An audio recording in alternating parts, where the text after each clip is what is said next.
YS Jagan ప్రభుత్వ చర్యల వల్లే విశాఖ స్టీల్ ప్లాంట్ ప్రైవేటీకరణ ఆగింది. అవును, ఈ విషయాన్ని కేంద్ర ఉక్కు శాఖ మంత్రి కుమారస్వామి స్వయంగా ఒప్పుకున్నారు. ఇవాళ ప్రెస్ మీట్లో ఆయన ఇదే విషయాన్ని అధికారికంగా వెల్లడించారు.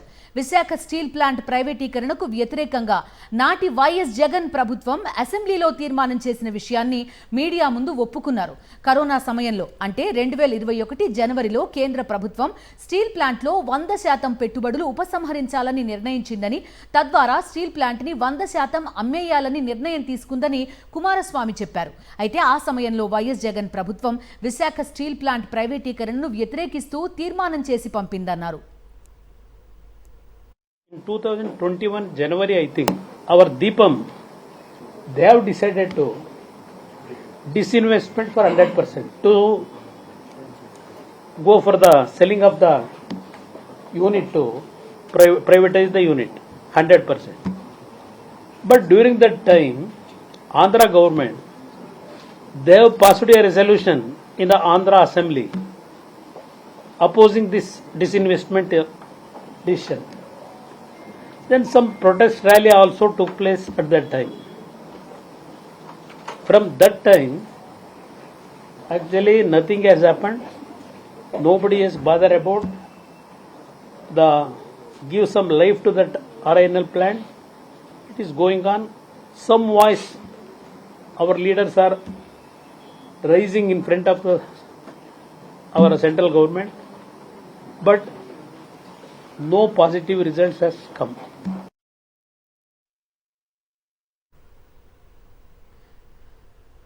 కేంద్ర ఉక్కు శాఖ మంత్రి కుమారస్వామి స్టేట్మెంట్ ఇప్పటి వరకు మనం చూసాం. పూర్తి డీటెయిల్స్ అందిస్తారు మా కరెస్పాండెంట్ వెంకటేష్.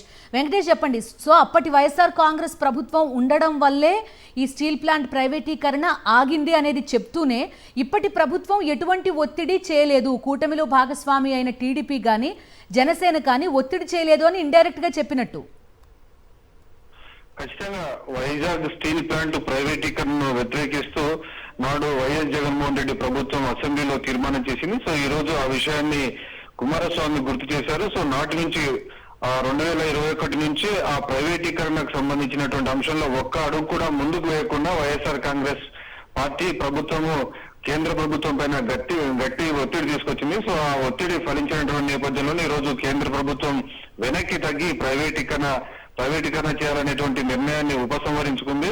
సో అలాగే ఈ రోజు దానికి సంబంధించినటువంటి ప్యాకేజీని కూడా ప్రకటించినటువంటి పరిస్థితి చూసాం. నిజానికి 2019 నుంచి 2021 సమయంలో కరోనా సమయంలో కూడా ఆ సమయంలో దాదాపు 930 కోట్ల రూపాయల లాభాల్లో వైజాగ్ స్టీల్ ప్లాంట్ ఉంది అనేటువంటి విషయాన్ని కూడా కుమారస్వామి గుర్తు చేశారు. సో అయినప్పటికీ కేంద్ర ప్రభుత్వం ఆ రోజు డిజిన్వెస్ట్మెంట్ స్కీమ్ దీపం కింద దాన్ని 100% ప్రైవేట్ ప్లేయర్స్ కి అమ్మేయాలనేటువంటి ఒక డెసిషన్ తీసుకుంది. కానీ ఆ డెసిషన్ ను అమలు చేయకుండా వైఎస్ఆర్ కాంగ్రెస్ ప్రభుత్వం అడ్డుపడింది అనేటువంటి విషయాన్ని ఈ రోజు ఆన్ రికార్డెడ్ గా ఈ రోజు కుమారస్వామి మీడియా సమావేశంలో ఒప్పుకున్నారు. సో దీన్ని బట్టి వైఎస్ఆర్ కాంగ్రెస్ ప్రభుత్వం నాడు వైఎస్ జగన్మోహన్ రెడ్డి తీసుకున్నటువంటి చర్యల కారణంగానే ప్రైవేటీకరణ అంశం ముందుకు వెళ్లకుండా కేంద్ర ప్రభుత్వానికి బ్రేకులు వేయగలిగింది. అలాగే కార్మికుల ప్రయోజనాలను కాపాడగలిగింది. అలాగే వైఎస్ఆర్ కాంగ్రెస్ పార్టీ చేసినటువంటి కృషి ఫలితంగా ఈ రోజు తిరిగి ఆ నిర్ణయం ఏదైతే ప్రైవేటీకరణ చేయాలనేటువంటి నిర్ణయాన్ని కూడా ఈ రోజు కేంద్ర ప్రభుత్వం ఉపసంహరించుకునేటువంటి పరిస్థితిని ఈ రోజు వైఎస్ఆర్ కాంగ్రెస్ పార్టీ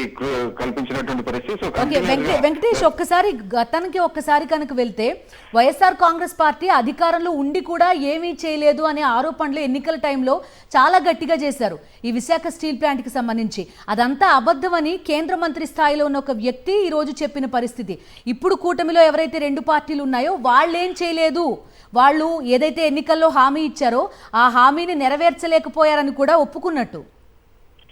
ఖచ్చితంగా ఈ రోజు తెలుగుదేశం పార్టీ కేంద్ర ప్రభుత్వంలో భాగస్వామి ఉంది. నిజానికి కార్మికులంతా కూడా దాన్ని సెయిల్లో విలీనం చేయాలని ఒకవైపు డిమాండ్ చేస్తున్నారు. ఇచ్చినటువంటి ప్యాకేజీ సరిపోదనేటువంటి ఒక డిమాండ్ చేస్తున్నటువంటి నేపథ్యంలో ఈ డిమాండ్స్ అన్నిటిని కూడా నెరవేర్చాల్సినటువంటి బాధ్యత ఇటు తెలుగుదేశం పార్టీ బీజేపీ పైన ఉంది. కానీ ఆ అంశాలకు సంబంధించి ఇంకా ఎలాంటి వారు ఒక ప్రకటన చేయనటువంటి పరిస్థితి. సో అరకొర ప్యాకేజీ ఇచ్చారు. సో ఆ ప్యాకేజీ వల్ల ఏ మేరకు ఇది గాడిలో పడుతుందనేది అనుమానాస్పదంగానే ఉంది. అయినప్పటికీ ఈ అంశానికి సంబంధించి ముందుకు తీసుకెళ్లాల్సినటువంటి బాధ్యత తెలుగుదేశం పార్టీ పైన ఉంది. ఎందుకంటే ఆ పార్టీ ప్రస్తుతం కేంద్రంలో భాగస్వామిగా ఉంది. కాకపోతే 2019 నుంచి 2024 మధ్యలో కేంద్ర ప్రభుత్వంలో భాగస్వామిగా లేనప్పటికీ వైఎస్ఆర్ కాంగ్రెస్ పార్టీ కేంద్ర ప్రభుత్వాన్ని ఒక్క ఇంచు కూడా ముందు కదలనీయకుండా ప్రైవేటీకరణ అంశాన్ని అలాగే ఉంచి దాన్ని ముందు కదలనీయకుండా చేసినటువంటి కారణంగానే ఈ రోజు ఆ అంశం పైన ఈ రోజు కేంద్ర ప్రభుత్వం వెనక్కి తగ్గి నిర్ణయాన్ని మార్చుకోవాల్సినటువంటి పరిస్థితి ఏర్పడింది. నిజానికి మనం చూసాం గతంలో మోడీ ప్రభుత్వం రైతు చట్టాలకు సంబంధించినటువంటి విషయంలోనే వెనక్కి తగ్గి రైతు చట్టాలను వెనక్కి తీసుకుంది. సో ఈసారి వైఎస్ఆర్ కాంగ్రెస్ పార్టీ ఆ రోజు ప్రభుత్వం అసెంబ్లీలో చేసినటువంటి తీర్మానం కారణంగా ఆ నిర్ణయాన్ని అమలు చేయకుండా తిరిగి వెనక్కి తీసుకునేటువంటి పరిస్థితి ఈ రోజు కేంద్ర ప్రభుత్వానికి వచ్చింది. సో క్లియర్ గా నిజానికి ఒకసారి కేంద్ర ప్రభుత్వం నిర్ణయం తీసుకుంటే ఖచ్చితంగా మోడీ ప్రభుత్వం ముందుకు వెళ్ళేటువంటి ఒక సాంప్రదాయం ఉంది. సో అలాంటి సాంప్రదాయాన్ని ఈ రోజు నిలిపివేయించి దాన్ని బ్రేక్ వేయగలిగినటువంటి స్థితి ఈ రోజు వైఎస్ఆర్ కాంగ్రెస్ పార్టీ కల్పించిందని క్లియర్ గా మనకు అర్థమవుతుంది. సో ఆ మేరకు ఈ రోజు ఆంధ్రప్రదేశ్ అసెంబ్లీలో తీర్మానం చేసినటువంటి విషయాన్ని వ్యతిరేకిస్తూ తీసుకున్నటువంటి నిర్ణయాన్ని తీర్మానాన్ని స్వయంగా ఈ రోజు కుమారస్వామి వెల్లడించడంతో వైఎస్ఆర్ కాంగ్రెస్ పార్టీ ప్రభుత్వం ఆ రోజు తీసుకున్నటువంటి చర్యలు డెఫినెట్ గా ఫలించాయని మనం చెప్పాలి. ఓకే వెంకటేష్, మీరు చెప్పిన దాంతో పాటుగా ఇంకొక ఎడిషన్ ఏంటంటే ఇప్పుడు నితీష్ అదేవిధంగా చంద్రబాబు నాయుడు ఇద్దరి చేతిలోనే కేంద్ర ప్రభుత్వం ఆధారపడి ఉంది, ఎన్డీఏ గవర్నమెంట్ ఆధారపడి ఉందని చెప్తున్నప్పుడు కూడా వాళ్ళు ఏం చేయలేకపోవడం అనేది మరొక అంశం. Thank you Venkatesh. ఒక్కసారి కుమారస్వామి ఏమన్నారో చూద్దాం. In 2021 January, I think, our Deepam, they have decided to disinvestment for 100%, to go for the selling of the unit to privatize the unit 100%. But during that time, Andhra government, they have passed a resolution in the Andhra Assembly opposing this disinvestment decision. Then some protest rally also took place at that time. From that time, actually nothing has happened. Nobody has bothered about give some life to that RINL plant.